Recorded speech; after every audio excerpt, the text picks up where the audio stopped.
এলাকা জুড়ে। অবিরাম বৃষ্টিতে জলকাদায় রাস্তা একেবারে প্যাচপ্যাচে হয়ে উঠেছে। রাস্তার অনেক জায়গায় জল জমে একাকার।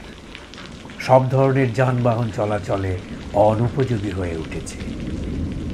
বহু প্রাচীন এই শহরের অলিগলিতে রাতের অন্ধকারে লুকিয়ে থাকে কত সহস্র ভয়ঙ্কর রহস্য। এখানে ছায়ারাও চুপিসারে কথা বলে, ছায়ারাও পথ দেখায়, কিন্তু কখনো কখনো সেই ছায়ার ফাঁদ এক অভিশপ্ত মৃত্যুকেও নিয়ে আসে।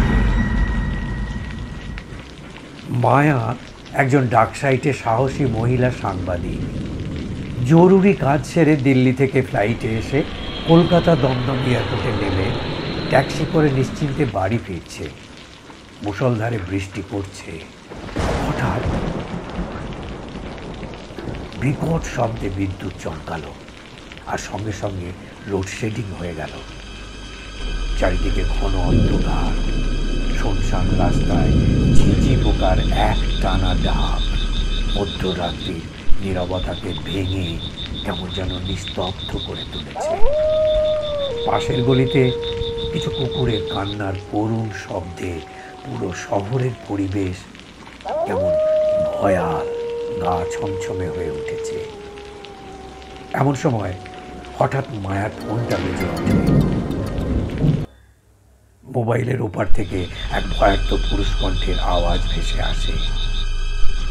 ফোনের ওপারে ওই অপরিচিত পুরুষ কণ্ঠ ফিস ফিস করে কথা বলে ওঠে, ক্যামাক স্ট্রিটের 312 নম্বর পরিত্যক্ত বাড়িতে একজন ভদ্রলোক খুন হয়েছে। চকিতে মায়া বলে ওঠে, কে কে কে বলছেন? কে বলছেন আপনি? আপনি কি বলতে চাইছেন? কল কেটে যায়।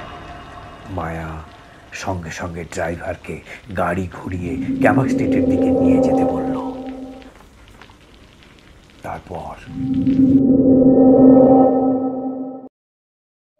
আপনারা শুনছিলেন কবি ও সাহিত্যিক শেখ আব্দুল জব্বার মহাশয়ের লেখা অশরীরী। আপনাদের কাছে আশা রাখি 1000 লাইকসে। সামনের শনিবার আমরা আসছি অশরীরী পার্ট 2 নিয়ে। লাইক, শেয়ার, সাবস্ক্রাইব করে সাথে থাকবেন।